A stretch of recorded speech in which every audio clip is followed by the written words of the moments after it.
आज हमारे समाज के जो बाल बच्चे स्कूल में शिक्षा अध्ययन करने जाते हैं, तब हमारा संपूर्ण समाज का निगाहें उस पर टिकी रहती है। परंतु जब वह बच्चा उच्च शिक्षा प्राप्त करके जगह जगह लताड़ा जाता है, तब उस स्थिति में सामाजिक परिवर्तन की आवश्यकता होती है। जब विकराल समाज, बृहद समाज के साथ शासन और प्रशासन के द्वारा उनके अधिकारों के प्रति जवाबदारी ना निभाए, तब समाज को परिवर्तन की आवश्यकता होती है। समाज के बच्चों को, समाज को पर्याप्त मात्रा में शिक्षा ना मिले तो सामाजिक परिवर्तन की आवश्यकता होती है। समाज को जब कोर्ट कचहरी अदालतों से न्याय समय पर ना मिले तो सामाजिक परिवर्तन की आवश्यकता होती है। सरकार, जिन सरकारों को हम चुन करके यहाँ भेजते हैं, वह सरकारें अपने जिम्मेदारी से मुकर जाए, तब यह समाज को सामाजिक परिवर्तन की आवश्यकता होती है।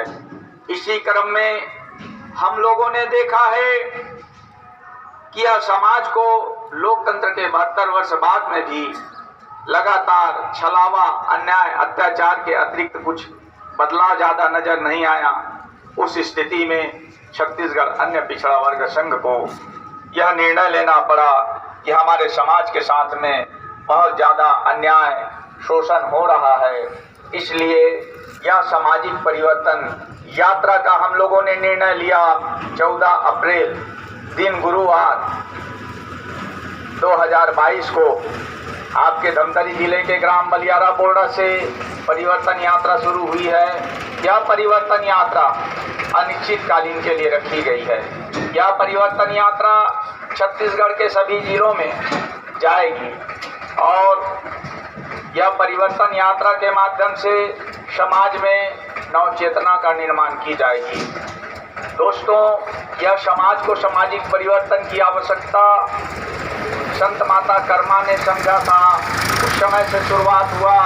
सदगुरु कबीर जी, संत गाडगे जी, महात्मा ज्योतिबा फूले, माता सावित्री फूले, जिजायु माता, शिवाजी महाराज, पेरियार रामास्वामी, डॉक्टर भीमराव अंबेडकर, शाहू जी महाराज, कर्पूरी ठाकुर, रामस्वरूप वर्मा, जगदेव कुशवाहा, ललई सिंह यादव, गुरु घासीदास बाबा, बीपी मंडल, बिरसा मुंडा और भी विभिन्न महापुरुषों ने इस समाज के लिए सामाजिक परिवर्तन का कार्य किया।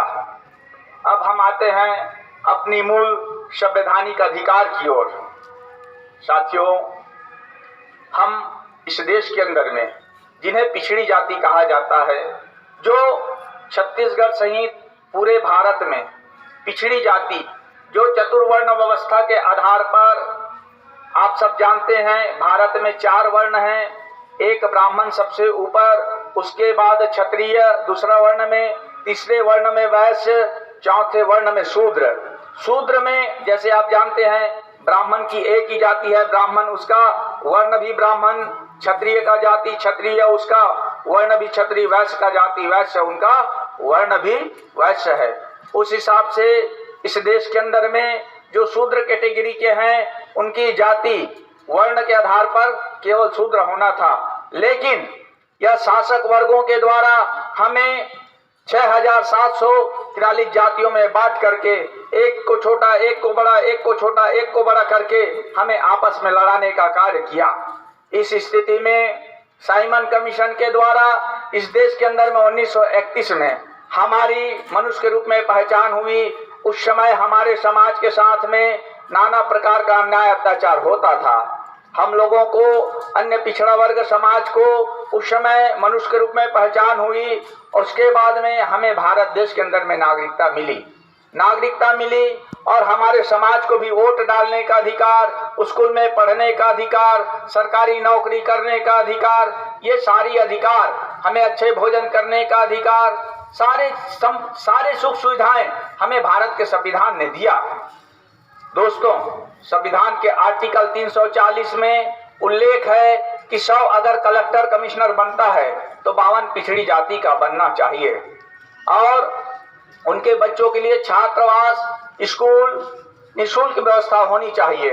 यहाँ तक कि इस संविधान में व्यवस्था रही कि जहाँ पर मनुष्य लोग निवास करते हैं वहाँ अस्पताल, स्कूल, सड़क, पानी, बिजली और राज्य के नीति निर्देशक तत्व में स्पष्ट रूप से लिखा हुआ है कि जहां मनुष्य लोग निवास करते हैं उनके लिए राशन की भी व्यवस्था सरकार के द्वारा की जाएगी।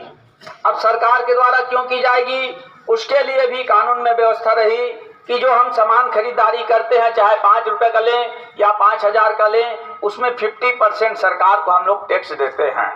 उस टैक्स के द्वारा हमारे लिए सरकारों के द्वारा स्कूल, अस्पताल